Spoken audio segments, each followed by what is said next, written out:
नमस्ते भाई सभी को। आज हम पढ़ रहे हैं कम्युनिकेटिव लैंग्वेज टीचिंग CLT, जिसको शॉर्ट में बोलते हैं। पूरा नाम है इसका कम्युनिकेटिव लैंग्वेज टीचिंग। ये टॉपिक अपने लिए महत्वपूर्ण रहेगा रीट की परीक्षा में, CTET की परीक्षा में, कोई भी स्टेट की STET की परीक्षा में, कोई भी स्टेट की टेट परीक्षा में, या इनके साथ में ही सेकंड ग्रेड इंग्लिश की परीक्षा में। तो देखिए, आज हम पढ़ेंगे इसको CLT को। CLT एक ही लैंग्वेज टीचिंग में एक अप्रोच का नाम है और इसकी फुल फॉर्म है कम्युनिकेटिव लैंग्वेज टीचिंग। यहीं पर अपना एक क्वेश्चन क्लियर होता है इसके बारे में। देखिए, CLT है क्या, सबसे पहले हम इस पर विचार करते हैं। CLT एक तरह से क्लासरूम के बाहर लैंग्वेज सीखने की टेक्निक है। क्लासरूम में जो लैंग्वेज सिखाई जाती है वो क्लासरूम तक सीमित रहती है, वो सोशल कॉन्टेक्स्ट में काम में नहीं आती। CLT में ऐसा माना गया है कि लैंग्वेज सीखने का मुख्य उद्देश्य सोशल कॉन्टेक्स्ट है, इसलिए सोशल कॉन्टेक्स्ट में लैंग्वेज का जो प्रारूप है वो प्रारूप बच्चों को सिखाया जाए, और इसी उद्देश्य के लिए CLT लागू की गई है। ये तो हमें पता है, समय समय पर तरह तरह की मेथड इंग्लिश लैंग्वेज टीचिंग में अप्लाई की गई, तरह तरह की अप्रोच अप्लाई की गई। उन्हीं के क्रम में CLT 20वीं सेंचुरी का एक अलग प्रयोग है। तो इसमें देखेंगे, देखो CLT में क्या होता है। सबसे पहले हम देख लेते हैं कि बच्चों को टीचर फ्री छोड़ता है, एक स्ट्रेस फ्री एनवायरनमेंट में छोड़ता है। बच्चे खुद अपने आप इंग्लिश बोलते हैं, अपने आप इंग्लिश लैंग्वेज से संबंधित, लैंग्वेज लर्निंग से संबंधित जो स्किल्स उनको चाहिए वो अपने आप अक्वायर करते हैं। एक स्ट्रेस फ्री एनवायरनमेंट में बच्चे रहते हैं। जैसे देखो, हम पढ़ते थे तो अपने साथ में ऐसा हुआ था, जैसे कई बार टीचर खुद छोड़ देते थे हमें फ्री, और ये कहते थे कि भाई अभी आप इस पर डिस्कस करो, या आप मतलब ऐसे एक ऐसे लिखो, अपने आप ही लिखो, या मतलब कि एक किसी सामाजिक मुद्दे को अपने को समझा दिया जाता था, इसके ऊपर आप मनन करो। तो उसी का ही एक ही डिसिप्लिन रूप है वो CLT है। तो CLT को पढ़ते हम देखना, CLT में क्या है, ए लर्नर सेंटर्ड अप्रोच। जैसे पहला पॉइंट है इसमें, ये लर्नर सेंटर्ड अप्रोच है। इसमें टीचर का कोई रोल नहीं होता, teacher is just a facilitator in CLT। Teacher guide नहीं होता है, इसमें फैसिलिटेटर होता है। कहीं पर जरूरत पड़ जाए तो बच्चों की मदद कर देता है, बाकी टीचर किसी प्रकार से लीडिंग इसमें नहीं करता है। लीडिंग बच्चे ही करते हैं, बच्चे खुद सीखते हैं। इसमें बच्चों के द्वारा खुद स्वयं लैंग्वेज सीखने की एक टेक्निक है। तो ये आ गया ए learner centred approach. Stress free environment, देखना CLT में स्ट्रेस फ्री एनवायरनमेंट अप्लाई है क्योंकि यहाँ पर टीचर की परफॉर्मेंस नील रहती है, टीचर की उपस्थिति नहीं रहती है बिल्कुल भी। टीचर की अनुपस्थिति में बच्चे अपने आप करते हैं, इसलिए एकदम स्ट्रेस फ्री रहते हैं। ध्यान देने की बात है। आज CLT में जो कुछ हम पढ़ेंगे, चाहे भले ही परीक्षा हम कैसी भी दें, चाहे रीट की दें, चाहे CTET की दें, चाहे कोई और स्टेट की टेट के एग्जाम दें, चाहे सेकंड ग्रेड एग्जाम की एग्जाम दें हम, लेकिन CLT का क्वेश्चन आएगा तो आज के अपने इस मैटर में से आएगा। देखना, स्ट्रेस फ्री एनवायरनमेंट इसमें अप्लाई है।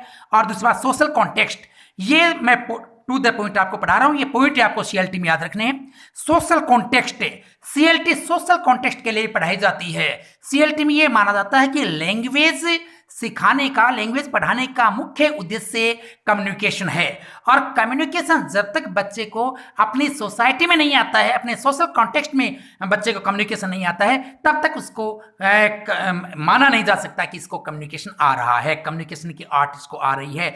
इसलिए CLT अप्लाइड है सोशल कॉन्टेक्स्ट में। जो टीचर स्ट्रेस फ्री एनवायरनमेंट बच्चों को देता है, अपनी एब्सेंस का एनवायरनमेंट बच्चों को देता है, बच्चे खुद बैठ करके किसी पॉइंट विशेष पर खुद सीखते हैं, आपस में एक दूसरे की मदद से सीखते हैं, स्ट्रेस फ्री फील करते हैं, तो वो एनवायरनमेंट सोशल कॉन्टेक्स्ट होता है। कोई एक सोशल इश्यू पर वो डिबेट करते हैं, कोई एक सोशल इश्यू के ऊपर वो कन्वर्सेशन करते हैं, एक अज्यूम्ड सोशल कॉन्टेक्स्ट उनके पास में होता है। इसलिए यहाँ पर सोशल कॉन्टेक्स्ट लागू है CLT में। CLT में समाज में प्रैक्टिकल रूप से लैंग्वेज कैसे काम में आए, लैंग्वेज में कैसे बात की जाए, कैसे बोला जाए, यही बात CLT सिखाती है। तो आगे देखेंगे, टीचर जस्ट ए फैसिलिटेटर है। टीचर इसमें एक फैसिलिटेटर का काम करता है, अर्थात बच्चों को जहां जरूरत पड़ जाए, किसी पॉइंट पर वो अटक जाए, टीचर की बहुत ज्यादा जरूरत पड़ जाए, तो टीचर उनकी मदद कर सकता है, but the teacher doesn't lead them. किसी भी प्रकार की लीडिंग टीचर नहीं करता है, न टीचर को गाइड करता है, गाइड करना भी इसको नहीं करते हैं। बच्चे अपने आप सेल्फ गाइडेड होते हैं CLT में। आगे देखते हैं, देखो प्रैक्टिकल स्टडी। सीएलटी में प्रैक्टिकल स्टडी होती है, बस लैंग्वेज की प्रैक्टिकल स्टडी है, थियोरेटिकल स्टडी नहीं है। किसी प्रकार की थियोरीज पर ये नहीं चलती, कोई रूल अप्लाइड नहीं है। यहाँ पर बच्चे स्वतंत्र अपने स्ट्रेस फ्री एनवायरनमेंट में स्वतंत्र होकर के एक दूसरे से सीखते हैं, एक दूसरे बच्चे बोलते हैं, बच्चे सुनते हैं, एक दूसरे की स्पीकिंग से लिसनिंग करते हैं और खुद बच्चों को अपने आप ही बोलने का मौका मिलता है। कोई सर्टेन इश्यू पर बोलते हैं, वो कोई उनका सर्टेन टॉपिक होता है, उसके ऊपर डिस्कशन करते हैं। तो देखिए, इस प्रकार की जो टीचिंग टेक्निक थी पहले भी थी, लेकिन 1972 में डेल हिम्स ने इसको अप्रोच का नाम दे दिया। ना, ये बात ध्यान में रखने की है। यहाँ 1972 में ये अप्रोच ओरिजिनेट हुई थी और बाय डेल हिम्स। ये देखना डेल हिम्स क्या कहता है इस अप्रोच के बारे में। डेल हिम्स कहता है कि सीएलटी है वो सोशल एंड प्रैक्टिकल कॉन्टेक्स्ट होता है। इसमें सोशल कॉन्टेक्स्ट में ही सीखी जाती है। ये लैंग्वेज का सोशल कॉन्टेक्स्ट में लैंग्वेज को काम में लेने की दक्षता सिखाती है। और दूसरी बात प्रैक्टिकल कॉन्टेक्स्ट होता है इसका, इसमें थियोरेटिकल कॉन्टेक्स्ट बिल्कुल लागू नहीं होता है। जो कुछ सीखना प्रैक्टिकल सीखते हैं बच्चे। अगर लिखते हैं तो अभी लिख करके सीखते हैं, चाहे गलत लिखा जाए चाहे सही लिखा जाए, उनसे भले उनसे गलत बोला जा रहा है चाहे सही बोला जा रहा है। ये जरूर नहीं है कि सेंटेंस के स्ट्रक्चर से बोला जाए, नहीं, वो मतलब है इस उद्देश्य से बोलते हैं कि जो कुछ बोल रहे हैं उनके साथी उसको समझ जाते हैं कि उनका बोलने का इरादा क्या है या वो किस सेंस के लिए बोल रहे हैं। बस इतना ही लक्ष्य उनका होता है, इसमें उनका लक्ष्य पूरा होता है। तो इसका मतलब प्रैक्टिकल कॉन्टेक्स्ट में ये काम में आती है। आगे कम्युनिकेटिव कॉम्पिटेंस, सीएलटी है ये कम्युनिकेटिव कॉम्पिटेंस सिखाती है। कम्युनिकेटिव कॉम्पिटेंस का मतलब संप्रेषण दक्षता, बातचीत करने की कला को संप्रेषण कहते हैं। जब अपनी वाक्शैली में हमें एक दूसरे के साथ में अपने मैसेज आदान प्रदान करते हैं तो ये कम्युनिकेशन हुआ। और कम्युनिकेशन की दक्षता, कम्युनिकेशन से संबंधित वर्ड बन गया कम्युनिकेटिव। तो कम्युनिकेटिव कॉम्पिटेंस का मतलब संप्रेषण दक्षता। सीएलटी हमें कम्युनिकेटिव कॉम्पिटेंस सिखाती है। सीखने की बात है, याद रखने की बात है कि सीएलटी कैसी कॉम्पिटेंस देती है, हमें कम्युनिकेटिव कॉम्पिटेंस देती है। अब इस कम्युनिकेटिव कॉम्पिटेंस में कौन कौन सी कॉम्पिटेंस शामिल होती है उन पर हम चर्चा करते हैं। सबसे पहले तो डिस्कोर्स कॉम्पिटेंस इसमें शामिल होती है। डिस्कोर्स कॉम्पिटेंस का मतलब यह है कि वार्तालाप करने की कॉम्पिटेंस, प्रवीणता, वार्तालाप करने की हमारे अंदर सुनने की, बोलने की क्षमता है या नहीं है, ये सिखाती है। स्ट्रेटेजिक कॉम्पिटेंस का वाक्य निर्माण की कॉम्पिटेंस, वाक्य किस प्रकार से किस हद तक हमें वाक्य को अच्छी तरीके से बना सकते हैं, ऐसी कॉम्पिटेंस सीएलटी सिखाती है। और एक है सोशियो लिंग्विस्टिक कॉम्पिटेंस। ये सोशियो लिंग्विस्टिक का मतलब सामाजिक भाषाई कॉम्पिटेंस। एक बात देखिए तो देखो, यहाँ पर सोशियो लिंग्विस्टिक कॉम्पिटेंस अंत में लिखा है, लेकिन मूल रूप से अगर 3 में चयन करना पड़े कौन सी कम्युनिकेटिव कॉम्पिटेंस का संबंध कौन सी कॉम्पिटेंस से है, तो ये नीचे वाली चूज करेंगे, सोशियो लिंग्विस्टिक कॉम्पिटेंस से है। यहाँ का मतलब इसका मतलब सामाजिक भाषाई दक्षता। समाज में भाषा का कैसा रूप है? स्कूल में तो भाषा का लिखित रूप होता है, स्कूल में तो भाषा का एक सर्वव्यापी रूप होता है, स्तरीय रूप होता है, लेकिन समाज में भाषा का दूसरा रूप हो सकता है। तो सामाजिक भाषा का रूप सीएलटी सिखाती है। तो सोशियो लिंग्विस्टिक कॉम्पिटेंस देना ये इसका पहला काम है, पहली दक्षता इसमें सीएलटी में ये होती है। और उसके बाद में स्ट्रेटेजिक कॉम्पिटेंस देती है। दूसरा काम पॉइंट इसका यहाँ पर बनता है स्ट्रेटेजिक कॉम्पिटेंस का। स्ट्रेटेजिक कॉम्पिटेंस का मतलब वाक्य की रचना करने संबंधित प्रवीणता। और तीसरा डिस्कोर्स कॉम्पिटेंसी आ गई। ये 3 कॉम्पिटेंस सीएलटी के लिए अनिवार्य हैं। चौथी कॉम्पिटेंस ग्रामेटिकल कॉम्पिटेंस होती है, लेकिन ये मात्र डिजायर्ड होती है, अनिवार्य नहीं होती है, वांछनीय है। हाँ, ग्रामर की क्योंकि फॉरेन लैंग्वेज है इसलिए थोड़ा बहुत में ग्रामर का ज्ञान होता है, तो ग्रामर की मदद से हम सेंटेंस को अच्छी तरीके से क्रिएट कर सकते हैं। लेकिन फिर भी ग्रामेटिकल प्योरिटी हासिल करना सीएलटी में उद्देश्य नहीं होता है। सीएलटी में ग्रामेटिकल प्योरिटी की तरफ नहीं देखा जाता है, बस सेंस की तरफ देखा जाता है, मीनिंग तरफ देखा जाता है। ग्रामेटिकल प्योरिटी तो आ गई फॉर्म में, स्ट्रक्चर में आ गई। अगर ग्रामेटिकल प्योरिटी से सेंटेंस लिखेंगे तो वाक्य हमारा स्ट्रक्चर्ड होगा, बोलेंगे तो एक डेफिनेट फॉर्म में होगा हमारा वाक्य, एक डेफिनेट स्ट्रक्चर में होगा। लेकिन वो स्ट्रक्चर या फॉर्म या ये माने ग्रामेटिकल प्योरिटी नहीं देखी जाती है सीएलटी में। प्योरिटी ने देख करके सीएलटी हमें सिखाती है फ्लुएंसी और मीनिंग सिखाती है। 2 पॉइंट पर ध्यान रखो, फ्लुएंसी और मीनिंग पर जोर दिया जाता है सीएलटी में, न कि प्योरिटी और स्ट्रक्चर पर। और इसी प्रकार से हम आगे चलते हैं। देखना सीएलटी बिहेवियरल ट्रेट्स के आधार पर चलती है, गोज ऑन बिहेवियरल ट्रेट्स। इसका मतलब क्या है, जब साथी साथी बैठकर किसी बात के ऊपर डिस्कशन करते हैं, किसी पॉइंट के ऊपर, किसी इश्यू के ऊपर डिस्कशन करते हैं, तो वो आपस में कैसे कुछ बोलते हैं। अब जिसको सामने वाले को समझ में नहीं भी आता है तो उसके बिहेवियरल ट्रेट्स, उस बिहेवियरल ट्रेट्स का मतलब बॉडी लैंग्वेज सामने वाले की देख करके और श्रोता समझ जाते हैं कि ये क्या बोलना चाहता है या क्या कहना चाहता है। बॉडी लैंग्वेज ज्यादा मैसेज देती है, हमारी वाक शैली से ज्यादा मैसेज बॉडी लैंग्वेज देती है, तो बॉडी लैंग्वेज से वो समझ जाते हैं। अब ये बिहेवियरल ट्रेट्स हैं, ये क्या हैं ये behavioural traits? Behavioural traits science of body language, हमारी बॉडी लैंग्वेज के संकेत हैं वो बिहेवियरल ट्रेट्स हैं। तो एक खास रूप से ध्यान में रखने की बात है कि सीएलटी बिहेवियरल ट्रेट्स के आधार पर चलती है। और बिहेवियरल ट्रेट्स किसको कहा गया है? बॉडी लैंग्वेज के संकेतों को बिहेवियरल ट्रेट्स कहा गया है। देखिए सीएलटी में दो बातें ध्यान में रखने की जरूरत है, एक तो बॉडी लैंग्वेज की साइंस है और एक पर्टिकुलर कॉन्सेप्ट्स, दूसरा लिखा पर्टिकुलर कॉन्सेप्ट्स।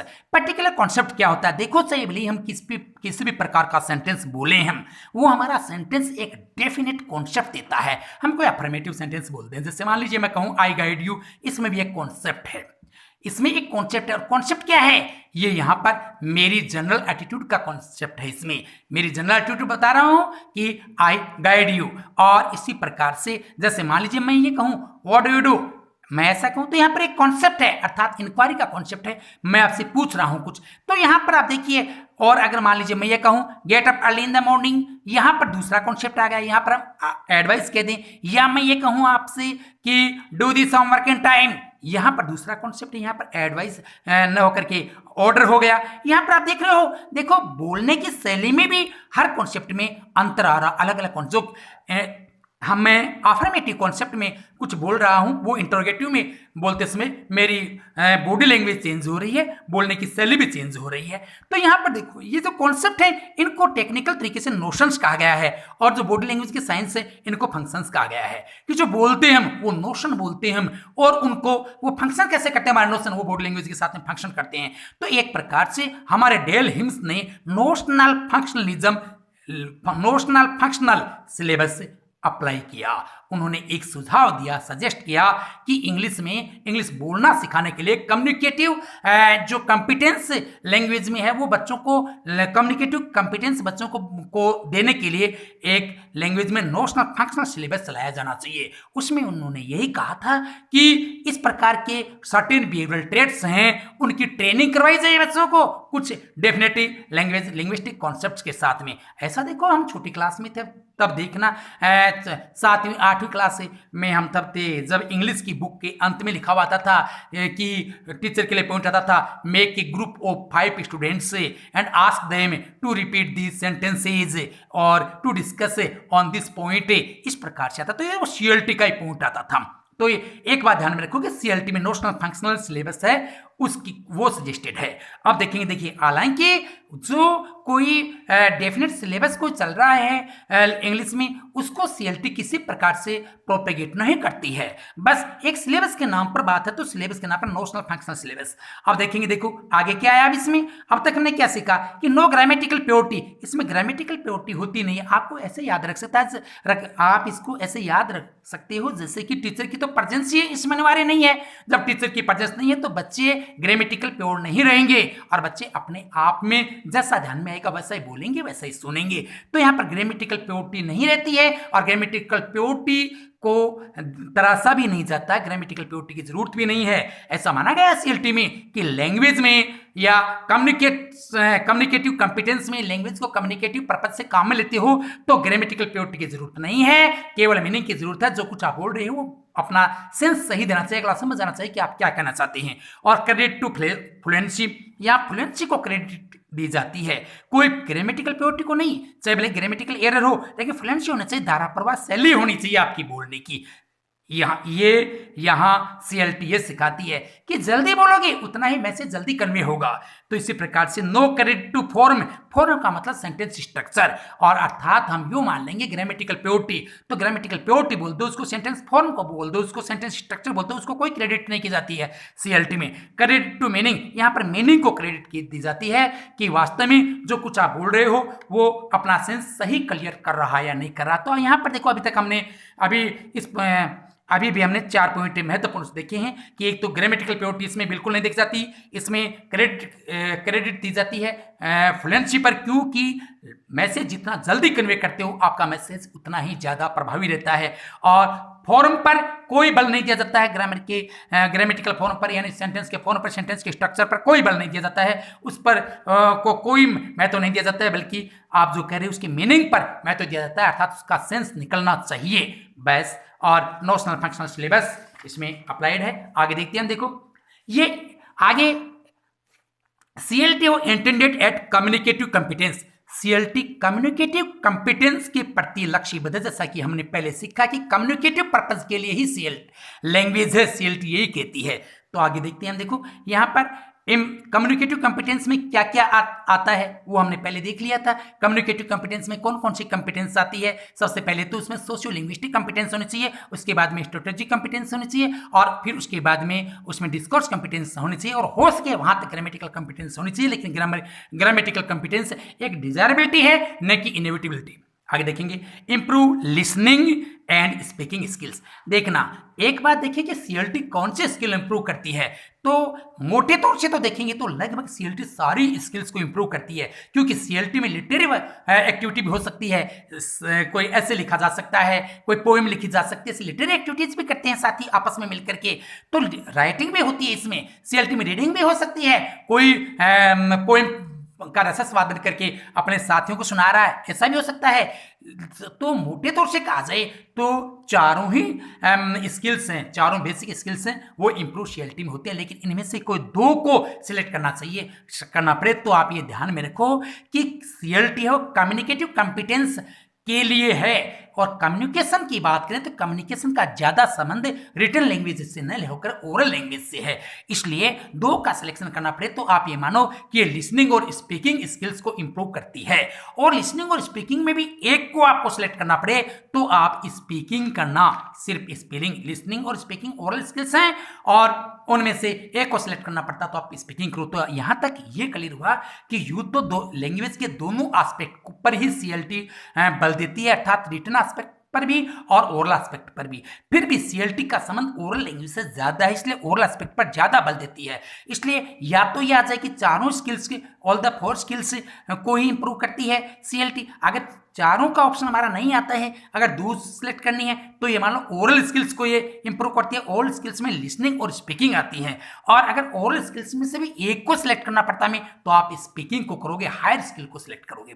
उसके बाद में देखते हैं language in use is credited rather than language in structure. देखो लैंग्वेज इन यूज, काम में लैंग्वेज कैसे आ रही है, इज्जत इसको दी जाती है, क्रेडिट उसको मिलते हैं। काम में लैंग्वेज कैसे आ रही है, चाहे आपके पास पजेशन में लैंग्वेज कितनी हो, आप लैंग्वेज कितनी भी जानते हो, लेकिन आप उसको काम में नहीं ले सकते, तो CLT उस लैंग्वेज की कदर नहीं करती है। कि CLT काम मिलना सिखाती है, प्रैक्टिकल उपयोग सिखाती है लैंग्वेज का सिर्फ, चाहे भले ही उसका स्ट्रक्चर कैसा भी हो, स्ट्रक्चर से CLT का कोई संबंध नहीं है। आगे है प्रैक्टिकल यूटिलिटी, CLT प्रैक्टिकलिटी सिखाती है, CLT है वो प्रैक्टिकल यूटिलिटी, व्यावहारिक उपयोगिता सिखाती है लैंग्वेज की। अब है note of language, not theoretical, कोई थियोरेटिकल उपयोगिता CLT नहीं बताती है, थियोरी के आधार पर CLT नहीं चलती है, CLT सीधी प्रैक्टिकल बिहेवियर पर चलती है। आगे देखते हैं, देखो अभी तक हमने अब ये मानो CLT को पढ़ लिया पूरी को, अब हम मोटे मोटे पॉइंट को एक बार पुनः दोहरा रहे हैं। चाहे आप कोई भी एग्जाम देना, CLT से क्वेश्चन आता तो इन पॉइंट में से ही आएगा। CLT का पूरा नाम पहली बात होगी कम्युनिकेटिव लैंग्वेज टीचिंग, जो मैंने यहां पर दोबारा लिखा नहीं। आगे है देखो बाय डेल हिम्स, CLT है डेल हिम्स के द्वारा प्रोपेगेट है। 1972 में डेल हिम्स ने इसको प्रोपेगेट किया था, प्रचारित किया था, हम ओरिजिनेट किया था, ऐसा ही मान सकते हैं। ओरिजिनेटर का नाम पूछ ले तो डेल हिम्स आएगा। ये लर्नर सेंटर्ड है, इसमें टीचर का रोल नहीं है, टीचर की भूमिका इसमें पैसिव रहती है, टीचर का रोल है इसमें जो कुछ बच्चे करते हैं उस तरह की रिपोर्ट तैयार करके टीचर को दे देते हैं, और जहां पर जरूरत पड़ती है टीचर उनकी रिपोर्ट एक्टिविटी पूरी होने के बाद में उनको कुछ गाइड कर सकता है, लेकिन टीचर है ऑल ओवर रोल टीचर का इसमें पैसिव होता है। टीचर किसी का लीडिंग नहीं करता है, टीचर इसमें गाइड नहीं होता है, फैसिलिटेटर होता है।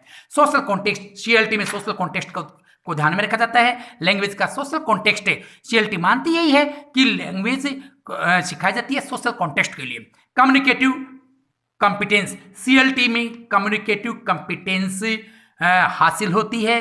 कम्युनिकेटिव कॉम्पिटेंस से ही इसका इंटेंशन होता है। कम्युनिकेटिव कॉम्पिटेंस को हमने सीख लिया है। और नोशंस एंड फंक्शंस, दो टर्म सीएलटी में महत्वपूर्ण है। नोशंस एंड फंक्शंस, नोशंस क्या हैं? जो वेरिड ये कॉन्सेप्ट्स हैं जो हर वाक्य में मिलते हैं, और उन वाक्यों को बोलते समय जो बॉडी लैंग्वेज का साइन मिलता है, अदा किया जाता है, उसको फंक्शंस कहते हैं। तो नोशनल फंक्शनल सिलेबस को सजेस्ट किया था डेल हिम्स ने सीएलटी के लिए। आगे सीएलटी में कोई एक्यूरेसी नहीं तलाशी जाती है, नहीं होती है। सीएलटी में फ्लुएंसी होती है और सीएलटी में मीनिंग देखा जाता है। फ्लुएंसी और मीनिंग को ज़्यादा क्रेडिट दी जाती है इसमें।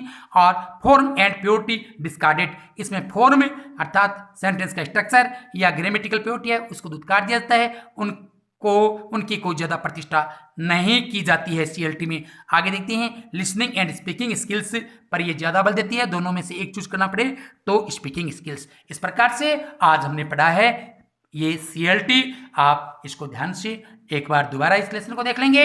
जो भी सीएलटी संबंधित क्वेश्चन आएगा इस मेथड से बाहर नहीं जा सकता। और आगे हम टीचिंग का दूसरा मेथड पढ़ेंगे अगले लेसन में। तब तक के लिए आपको धन्यवाद। नमस्ते, जय हिंद।